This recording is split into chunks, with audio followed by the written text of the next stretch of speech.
इस आषाढ़ की पूर्णिमा में जो एक अलग बात है, जो एक विशिष्ट बात है, वो ये है कि इसका जो अंधकार है, इसकी जो डार्कनेस है, वो बहुत प्रगाढ़ है, बहुत इंटेंस है। और उस डार्कनेस में चंद्रमा का जो खिलना है, वो अपने आप में बहुत अलौकिक है।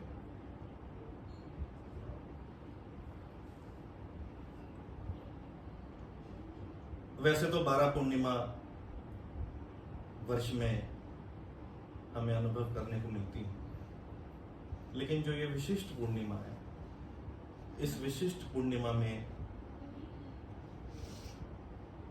जो एक बात है, जो उसकी एक आभा है, जो इसका एक ऑरा है, इसको महान सत्पुरुषों ने, सद्गुरुओं ने, सिद्धों ने, अवधूतों ने गुरु पूर्णिमा का नाम दिया। ये वे दिवस है जिस दिन अनेक चेतनाओं ने बुद्धत्व का अनुभव किया। ऐसा है कि जैसे अंधकार में एक छोटी सी किरण अगर हमें मान्य हो जाए, वहां पर प्रकट हो, तो वहां पर जो एक शांति और एक रोशनी का जो प्रवाह देखने को मिलता है, वो अपने आप में बहुत अलौकिक है। और इसकी जो तुलना में गुरु पूर्णिमा को रखा गया है, उसका कारण केवल ये है कि ये जो जीवन रूपी अंधकार है, जहां पर दुख है, चिंताएं हैं, शोक है, जहां पर खोजने पर भी उन दुखों से मुक्ति संभव नहीं मालूम होती, वहां पर एक रोशनी का प्रकट होना, एक दिव्यता का प्रकट होना सौभाग्य, या यूं कहें कि एक तपस्या का पूर्ण होना है। जब आसमान में अंधकार होता है और वहां चंद्रमा हमें दिखाई नहीं देता, उसे अमावस्या कहा गया है। अमावस्या का जो विपरीत है वो पूर्णिमा है।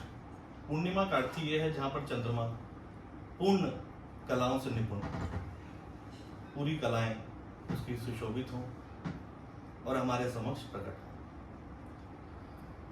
ऐसे ही जो विशिष्ट पूर्णिमा है, इसका जो अनुभव किया गया, इसकी जो तुलना की गई, वो गुरु के साथ की गई कि जब हम अंधकार में, यातनाओं में एक ऐसी राह पर चल रहे होते हैं जहां पर केवल और केवल अंधकार है, और बहुत बार प्रयत्न करने पर भी हम ये खोजते हैं कि कहीं से एक ऐसी किरण मिल जाए, कहीं से एक ऐसी रोशनी मिल जाए, जहां से जो ये पथ है, जो रास्ता है, जो डगर है, उसमें एक सहूलियत हो जाए, उसमें एक कंफर्ट हमारी लाइफ में ऐड हो जाए। We all want comfort in our life, and this is not a comfort, actually it becomes a necessity, otherwise it would be very difficult to walk. And how can you walk if there is no light? You need some light in your life, and light can appear in any form, किसी भी रूप में आपके समक्ष प्रकट हो सकती है, क्योंकि ये तो जगत विराट है, और इस जगत में प्रत्येक कण कण, चाहे वो लिविंग बीइंग्स हो या नॉन लिविंग बीइंग्स हो, जीवंत हो या मृत हो, उन हर एक कणों में, उन हर एक अंशों में उस विराटता का अनुभव होता है, उस परमात्मा का अनुभव होता है।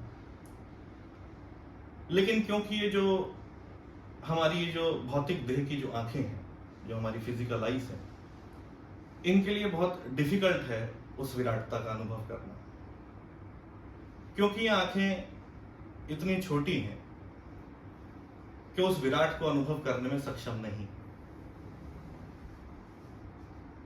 हमने तो अपने जीवन में जो आंखें पाई हैं, उनसे तो हम अपने पूरे शरीर तक को नहीं देख सकते। आंखों से केवल वे देखा जा सकता है जो हमारे सामने है। यह ऐसा है कि जैसे एक पत्थर का एक छोटा सा कण यदि आप अपने हाथ में लें और उसको आंखों से देखने की कोशिश करें, तो जो उसकी ऊपर की सतह है, जो अपर लेयर है, केवल वही देखी जा सकती है। उसके पीछे देख पाना बहुत कठिन है, असंभव है। यदि आप उसके पीछे देखते हैं तो जो आगे की जो उसकी छवि है वो रिवर्स हो जाएगी, तो it is impossible for us to see. इतनी क्षमता है हमारी इन भौतिक आंखों की। तो जब भौतिक संसार में जो हमने देह पाई, उसमें जो हमें आंखें प्राप्त हुई, उन आंखों से जब हम इतना लिमिटेड देख पाते हैं, इतना कम देख पाते हैं, तो परमात्मा का अनुभव करना, उस विराटता का अनुभव करना तो हमारे लिए असंभव है। It is impossible to experience the divinity. इसलिए जिन्होंने भी अनुभव किया उस अप्रत्यक्ष का प्रत्यक्ष में, अप्रत्यक्ष वो जो देखा ना जा सके, और जो देखा नहीं जा सकता, जो अननोएबल है, जो अननोन है, उस अननोन का प्रकट हो जाना, प्रत्यक्ष हो जाना, मटेरियल वर्ल्ड में उसका एग्जिस्ट करना, जिसे हम कहते हैं एग्जिस्टिंग इन द एग्जिस्टेंस, उसकी मौजूदगी होना, वही परमात्मा का स्वरूप है। तो जो अनुभव किया गया वो ये अनुभव किया गया कि I am one with the divine, मैं एक हूं उस परम ज्योति के साथ। और ये जो अनुभव है, ये अनुभव हमें सोर्स के साथ कनेक्ट कर देता है। सोर्स के साथ कनेक्ट करने का अर्थ ये है कि यदि हमारे घर में बिजली की तारें हैं, उन बिजली के तारों को यदि हम डायरेक्ट सप्लाई के साथ कनेक्ट कर दें तो क्या होगा? फ्यूज हो जाएगा। अगर वोल्टेज तेज आई तो फ्यूज हो जाएगा। तो जो ये विराट है, ये बहुत पावरफुल है। ये इतना ज्यादा सामर्थ्यवान है, इतना ज्यादा इसकी कैपेसिटी है कि इसका अनुभव कर पाना हमारे लिए जीवन में कभी कभी बहुत कठिन भी हो जाता है। एक माध्यम चाहिए होता है हमें, जो उस करंट की सप्लाई को इंस्ट्रूमेंट बनाकर अपने से पास होने दे। ये ऐसा है कि जैसे चंद्रमा आसमान में हम देखते हैं, लेकिन वो चंद्रमा की जो रोशनी है वो चंद्रमा की रोशनी नहीं है। वो जो रोशनी है वो सूर्य की रोशनी है। सूर्य की रोशनी की तरफ यदि आप आंख उठाकर देखते हैं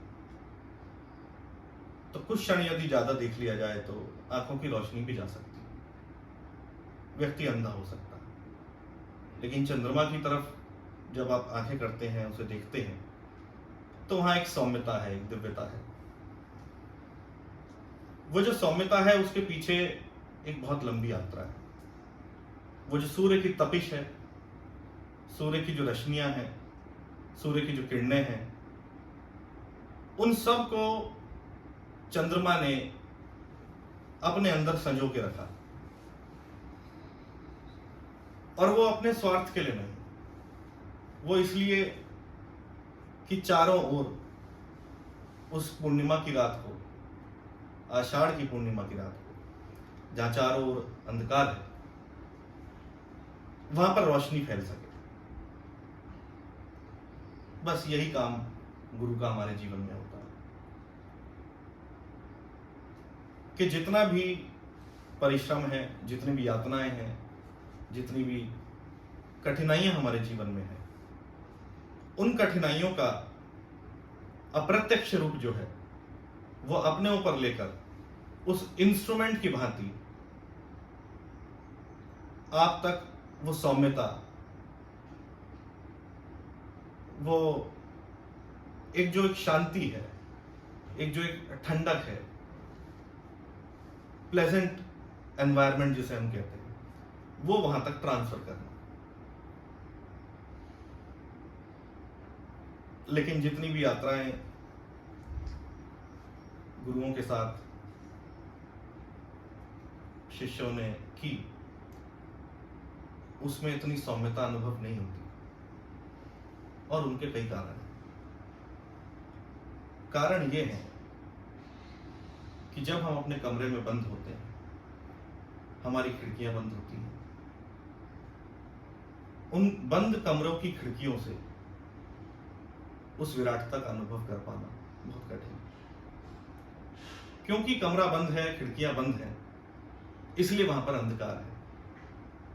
यह अंधकार हमारा ही द्वारा बनाया गया है, यह अंधकार हमें मिला नहीं है, यह अंधकार हमारी ही पसंद है, इसे हमने ही चाहा। लेकिन जब अंधकार को हमने चाहा और ये समझ हमें आ जाए कि ये जो अंधकार है ये मेरे ही द्वारा निर्मित है, तो उस अंधकार को मिटाने का भी उपाय है। और क्या उपाय है अंधकार को मिटाने का? अपनी खिड़कियां खोल देना। जिस क्षण हम अपनी खिड़कियां खोल देते हैं, उस विराटता की जो सुगंध है, उसकी जो सुवास है, उसकी जो रोशनी है, वो हमारे कमरे में आ जाती है। उसकी रोशनी का हम पर पड़ना ही बुद्धत्व है।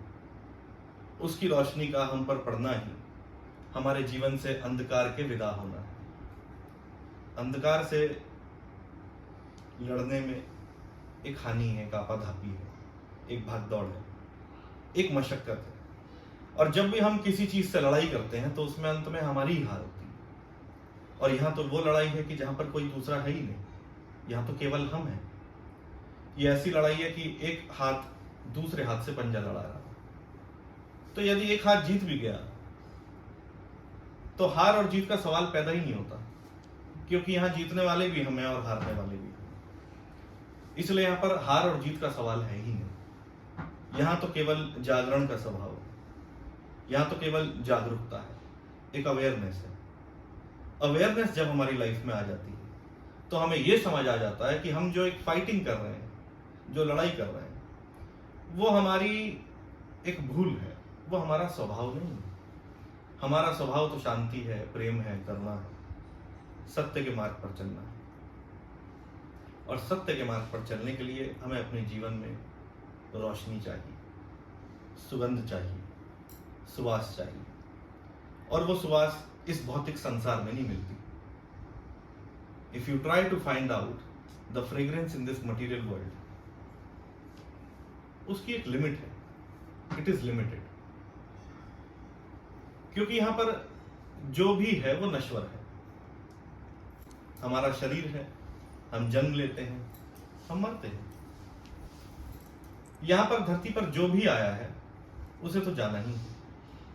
चाहे राम हो, चाहे कृष्ण हो, चाहे बुद्ध हो, कितने भी महान इस संसार में पुण्यात्माएं हो, ये शरीर तो त्यागना ही है। लेकिन शरीर को त्यागने के पहले यदि उस ध्येय के अंदर जो एक डिविनिटी है, जो एक रोशनी है, जो एक प्रकाश है, उसका यदि अनुभव हो जाए तो फिर मृत्यु नहीं होती, फिर मोक्ष होता है, फिर परमात्मा से मिलन होता है, जिसे हम कहते हैं कम्युनियन विद द गॉड। क्योंकि ये जान लेना कि ये जो देह है ये मैं नहीं हूं, यही अपने आप में एक सबसे बड़ा अनुभव। और ऐसे ही जो शिष्य है उसका भी समय है, जो गुरु हैं उनका भी समय है। एक अवधि हमारे पास है, एक टाइमलाइन हमारे पास है। उस टाइमलाइन के अंदर अगर हम कुछ वो प्राप्त कर लें जो प्राप्त करने योग्य है, तो हमारा भी जीवन सफल होता है। और जितने भी हमारे परिवेश में लोग हैं, चाहे वो हमारे पुत्र हों, चाहे मित्र हों, चाहे हमारी पत्नी हो, चाहे हमारे अन्य परिजन, रिश्तेदार, जो भी, उन सभी को इस बात की खबर हो जाती है, क्योंकि कुछ एक ऐसा होता है हमारे अंदर जो परिवर्तन लेके आता है, ट्रांसफॉर्मेशन होता है। और जो ट्रांसफॉर्मेशन होता है वो अपने तक सीमित नहीं रहता, वो तो हमारे आसपास जहां पर भी हम जाएंगे वो सुगंध बिखेरेगा ही बिखेरेगा। तो इसलिए आज का जो दिवस है वो इस बात का सूचक है, वो हमें ये ज्ञात कराता है कि इस अंधकार रूपी जीवन के अंदर यदि हमें प्रकाश का अनुभव करना है तो एक गाइडिंग फोर्स अगर हमारे पास हो तो लाइफ थोड़ी हमारी इजी हो जाती है, उससे एक सहूलियत हो जाती है। ये ऐसा है कि गाड़ी लेकर यदि हम सड़क पर जा रहे हो और वहां पर रास्ते से हम वाकिफ नहीं हैं, we are not aware of the root, तो हम एक जीपीएस अपने साथ रखते हैं जहां पर वो हमको नेविगेशन के माध्यम से उस डेस्टिनेशन तक पहुंचा देता है जहां पर हम पहुंचना चाहते हैं। तो वो जो नेविगेशन है वो हमारी लाइफ का एक बहुत इंपॉर्टेंट पार्ट बन जाता है if you want to reach to the destination. लेकिन अगर हमारे पास नेविगेशन ना हो तो पहुंच पाना संभव तो नहीं है। बिना गुरु के भी यात्रा होती है, ऐसा नहीं कि बिना गुरु के आप जीवन में बुद्धत्व प्राप्त नहीं कर सकते। लेकिन ये ऐसा है कि यदि आपके पास कोई शिक्षक नहीं है, कोई लाइट नहीं है, कोई टॉर्च नहीं है, तो अंधेरे में रास्ता पार करना या शिक्षा ग्रहण करना थोड़ा कठिन तो हो जाता है, क्योंकि असंभव तो इस जीवन में कुछ भी नहीं है। और ये मेरे जीवन का अनुभव है। मैंने भी अपने जीवन में बहुत अनेक ऐसी यात्राएं अनुभव की जहां पर दुख है, तकलीफ है, यातनाएं हैं, पीड़ाएं हैं, और उन पीड़ाओं को समझते समझते अनेक खोज करने के बाद भी जब मेरे हाथ वो नहीं लगा जिसे मैं जानना चाहता था, जिससे मैं परिचित होना चाहता था, तो फिर ये यात्रा स्वयं ही तय करनी पड़ी। और बहुत कठिन होता है स्वयं यात्रा करना, ये इतना आसान नहीं होता, क्योंकि आप जब एक ऐसे रास्ते पर चल रहे हो जहां से 4 रास्ते गुजरते हो और आपको ये ना पता हो कि कौन से रास्ते पर जाना है, तो कंफ्यूजन है। और उस कंफ्यूजन की स्थिति में आप क्या करते हैं? आप ट्राई एंड एरर करते हैं, आप उसको परखते हैं, गलतियां होती हैं, फिर आप करते हैं, फिर गलतियां होती हैं। लेकिन अगर आपका दृढ़ विश्वास है तो आप कुछ प्राप्त कर लेते हैं। प्राप्त तो जब भी होता है, लेकिन उसके अंदर एक जो समय है, जो एक लिमिटेड टाइम है हमारे पास, वो बहुत बर्बाद होता है, क्योंकि उसमें भटकने का आपके पास पूरा पूरा चांस है, क्योंकि वहां पे कुछ फिक्स नहीं है और वहां का तो कोई रोड मैप भी नहीं है, वो कोई ऐसी सड़क के जैसा भी नहीं है जहां पर आप चलते चलते किसी से पूछ लें, क्योंकि यहां पर पूछना ही बाधा है। क्योंकि जो वहां तक पहुंचा ही नहीं, जिसने डेस्टिनेशन को एक्सपीरियंस नहीं किया, जिसने मंजिल तक अपना सफर नहीं किया, वो आपको कैसे बता पाएगा कि मंजिल किस ओर है। इसलिए इसमें संग साथ भी बहुत जरूरी है और अच्छा संग साथ होना बहुत आवश्यक है। जैसे सदगुरु का होना बहुत आवश्यक है, ऐसे संग साथ का अच्छा भी होना बहुत आवश्यक है। ये ऐसा है कि यदि हमें लंबी यात्रा करनी है तो कुछ ऐसे चुनिंदा लोग हमारे सराउंडिंग में हो, हमारे आसपास हो, जिनके साथ साथ आगे बढ़ा जा सके। स्वर्ग तक नहीं तो कम से कम स्वर्ग की सीढ़ी तक ही साथ दें, कम से कम वहां तक ही पहुंच जाएं। और स्वर्ग की सीढ़ी तक यदि कोई पहुंच गया तो उसका उपाय भी है कि स्वर्ग तक पहुंच ही जाएगा। तो इसलिए जो हमारा एनवायरनमेंट हो वो भी सकारात्मक होना बहुत ही आवश्यक है। नहीं तो आप एक कदम आगे बढ़ते हैं और 100 कदम आप पीछे आ जाते हैं। ऐसे ही कुछ शिष्य ऐसे हैं जो बहुत ही योग्य हैं, बहुत ही इंटेलिजेंट हैं, लेकिन उनको गुरु ऐसे ना मिल पाए जहाँ पर उनकी एक तसल्ली हो, जहाँ पर उनको उस परम सत्य की अनुभूति हो। ऐसी घटना बुद्ध के जीवन में भी हुई। जैसा कि हम सभी जानते हैं कि बुद्ध एक चक्रवर्ती सम्राट थे, और जब उन्होंने अपना घर त्याग किया तो त्यागने के बाद अनेक जगह उनको भटकना पड़ा। अनेक गुरुओं के पास गए, बहुत गुरुओं ने लूटा, बहुत गुरुओं ने बेवकूफ बनाया, पर उनकी श्रद्धा अटूट थी। और जिसकी श्रद्धा अटूट है तो नकली गुरु भी कारगर सिद्ध हो जाता है, क्योंकि सारा खेल श्रद्धा का और समर्पण का है। यदि समर्पण है तो झूठा गुरु भी सिद्ध साबित होता है, और अगर समर्पण नहीं है तो सच्चा सद्गुरु भी सामने आ जाए तो वहां पर भी वो चूक जाता है जो उसे प्राप्त हो सकता है। तो बुद्ध के जीवन में भी ये घटना घटी। बहुतों के पास गए, अनेक यातनाएं सही, अनेक पीड़ाएं सही, और वहां पर शांति का कोई सुवास उनको अनुभव ना हो पाई।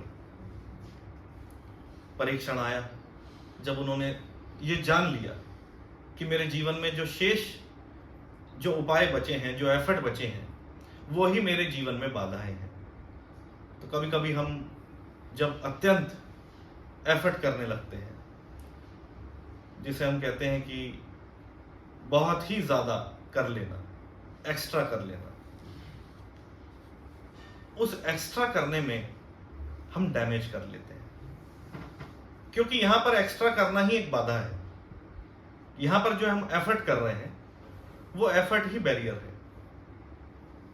Until the time you are continuously doing effort, you are going in the opposite direction.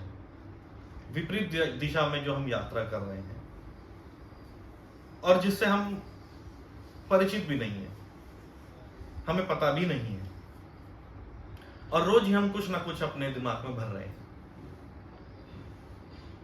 तो जिस क्षण ये बुद्ध को पता लगा कि मेरे लिए बाधा क्या है, कुछ त्यागना, कुछ छोड़ना, और कुछ मेरे जीवन के अंदर जो कंट्रोल मैं अपने आप को कर रहा हूं, जो मैं लड़ाई अपने आप से कर रहा हूं, वो ही सबसे बड़ी बाधा है। तो जब वो सब चीजें छोड़ दी तो कमल खिल गया। कीचड़ में भी कमल खिलते हैं, पर कीचड़ में कमल तब ही खिल सकता है जब चंद्रमा का प्रकाश उस कमल के जो बीज हैं उसको स्पर्श करे। ब्रह्म कमल एक प्रकार का एक कमल है जो कि हिमालय में पाया जाता है। ब्रह्म कमल की विशेषता ये है कि एक सर्टेन एनवायरनमेंट उसके लिए कंड्यूसिव होता है। एक इस प्रकार का वातावरण होता है जिस वातावरण में ही वह ब्रह्म कमल खिलता है। ऐसे ही मनुष्य की भी यात्रा है। कोई एक ऐसा एनवायरनमेंट अगर हम क्रिएट कर पाए अपने लिए, जहां पर वो जो एक इनर लोटस है which is ready to bloom, जो खिलने के लिए तैयार है, पर अत्यंत चेष्टा जो हम कर लेते हैं, जो कि इसके लिए बाधा है, उस अत्यंत चेष्टा से जागरूकता होना, अवेयरनेस होना, उसकी जो यात्रा है, उसी का नाम बुद्ध है। तो आज इस गुरु पूर्णिमा के पवित्र दिवस पर इस बात के अगर हमें एक पुष्टि हो जाए, एक स्पर्श हो जाए इस बात का कि ये क्या है,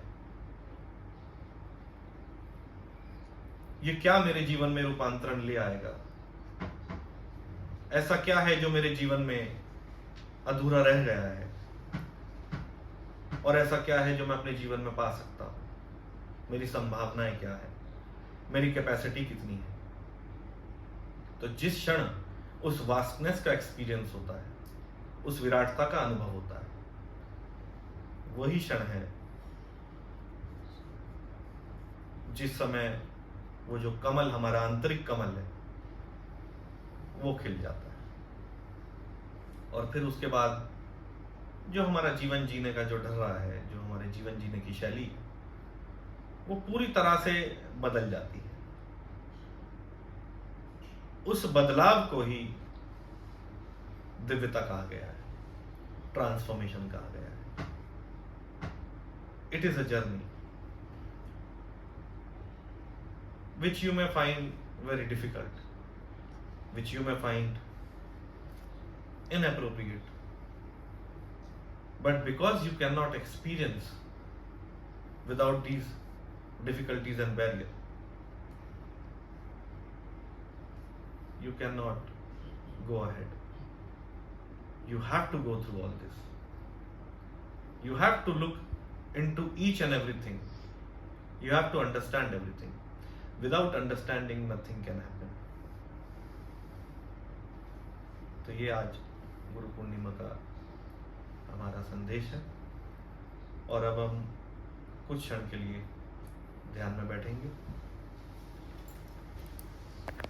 और इस ध्यान में जो भी हमने आज चर्चा की, जो भी हमने अनुभव किया, इनको हम पूरी तरह से अपने अंदर उतरने देंगे और पूर्ण शांति के साथ रिसेप्टिव होकर,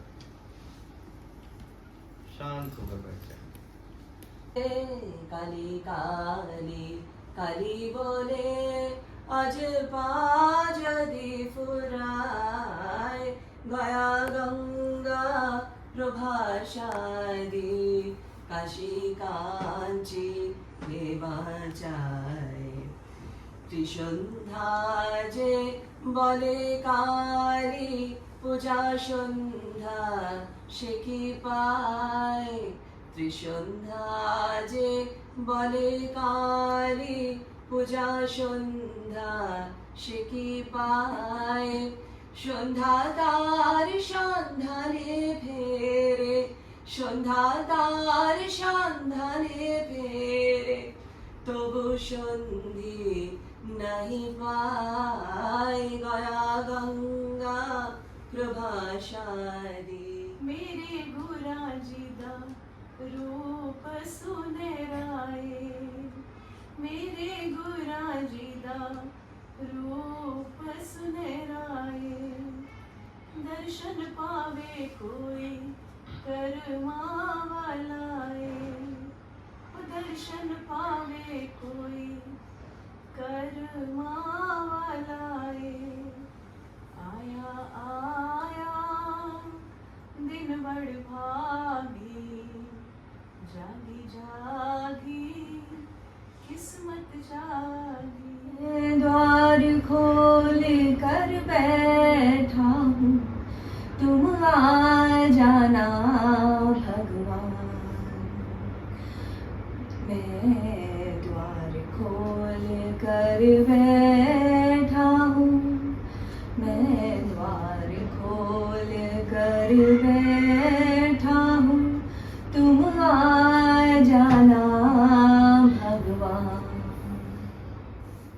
यही है तुमसे विनय हमारी, प्रभु ये वंदन ग्रहण करो, ग्रहण करो, है द्वार सुना हमारे मन का, पवित्र अपने चरण धरो, चरण धरो, चरण धरो, चरण धरो।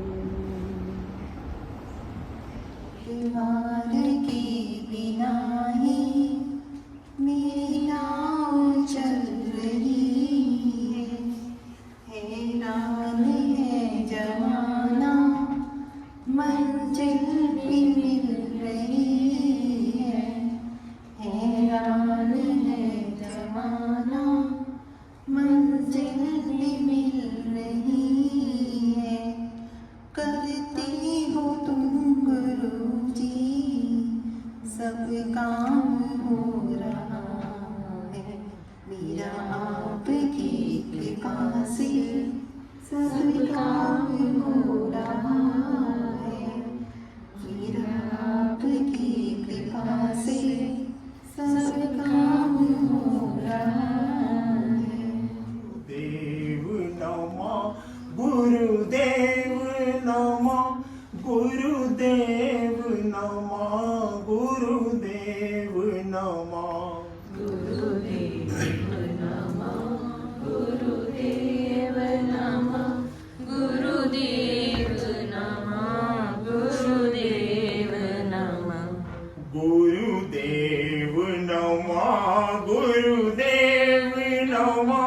गुरुदेव नमः गुरुदेव नमः गुरुदेव नमः गुरुदेव नमः गुरुदेव नमः गुरुदेव नमः गुरुदेव नमः गुरुदेव नमः गुरुदेव नमः गुरुदेव नमः। बोलिए गुरु महाराज की जय।